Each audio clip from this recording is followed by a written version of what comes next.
Chimie at Home, bienvenue dans ce nouveau chapitre consacré cette fois aux différentes spectroscopies du chimiste organicien. Quels sont les outils permettant d'explorer la matière, la structure, pour élucider la formule développée de composés organiques.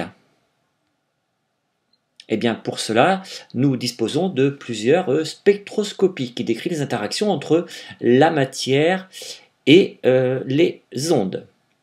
Nous pourrons utiliser la spectroscopie UV visible, l'infrarouge ou la RMN, la résonance magnétique nucléaire. Dans le programme, il s'agit avant tout de bien percevoir donc la quantification de l'énergie, qu'un type de transition énergétique va mettre en jeu une fenêtre, une plage du spectre électromagnétique. Et je vous le disais en introduction, nous allons étudier les spectroscopies d'absorption UV visible et infrarouge, et puis la spectroscopie aussi de RMN du proton, avec la notion donc de déplacement chimique, tout ça dans le but de pouvoir confirmer ou valider une structure à partir de données et de tables qui vous permettront de proposer des structures. Prenons l'exemple de cet ester. Eh bien, la spectrométrie de masse va permettre, par exemple, de connaître la masse moléculaire et aussi la composition atomique de la molécule étudiée. Couplé avec la spectroscopie UV visible, eh bien, nous saurons si la molécule possède des systèmes conjugués, comme ici un système pi sigma pi, voire tout simplement une double liaison, comme ici une carbone-oxygène ou une double liaison carbone-carbone. La spectroscopie infrarouge nous permettra, elle, d'identifier des groupements fonctionnels. Pourquoi?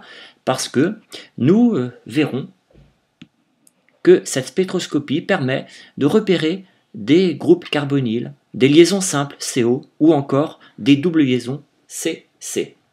Enfin, la spectroscopie RMN du carbone 13 permettra de connaître le squelette carboné de la molécule, tandis que la seule au programme, la spectroscopie RMN, nous donnera des détails sur l'environnement de tous les protons. Et nous saurons par exemple si ce proton a un voisin situé ici, porté par le même atome de carbone, ou un autre situé de l'autre côté, j'allais dire en position opposée de la double liaison carbone-carbone.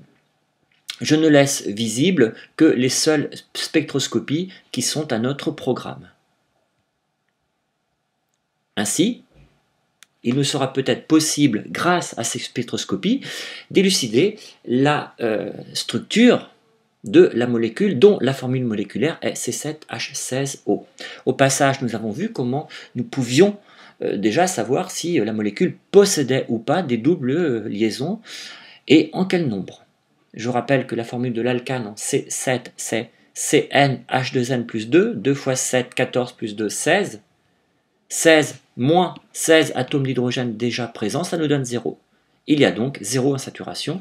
Nous savons qu'ici, la molécule ne peut pas, par exemple, posséder de groupement carbonyle, ce que nous dira aussi la spectroscopie infrarouge, par exemple. Voilà, donc la spectroscopie, c'est une technique d'analyse des molécules qui se base sur la manière dont ces molécules absorbent les radiations électromagnétiques. Les trois qui sont au programme sont rappelés ici.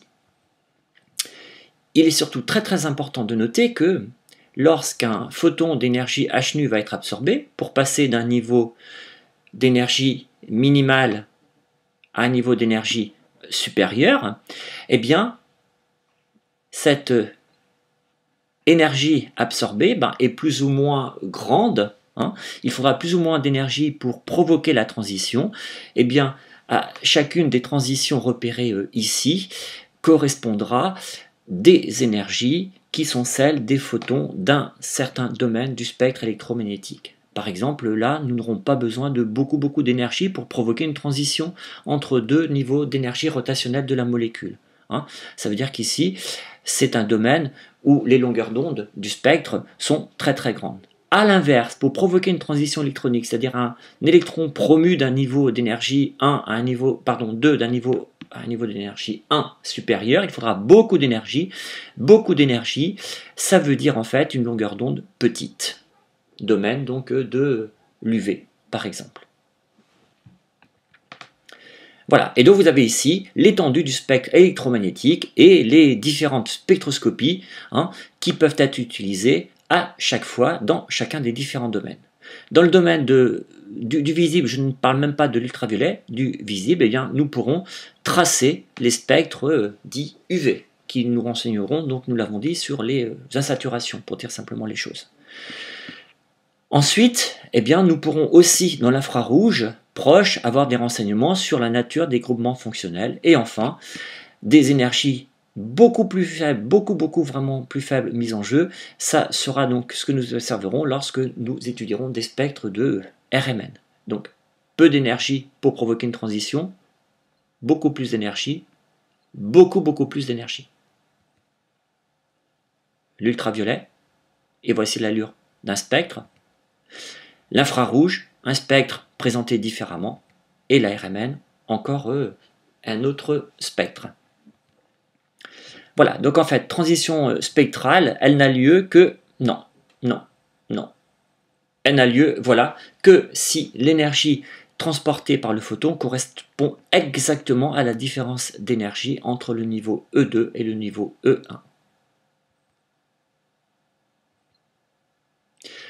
Pour terminer cette introduction, en UV visible, nous aurons des transitions électroniques par promotion des électrons de valence d'une orbitale, alors pas moléculaire, pas atomique, pardon, mais d'une orbitale moléculaire vers une autre orbitale moléculaire. Les énergies sont très élevées, 150, 170 à plus de 1000 kJ par mol.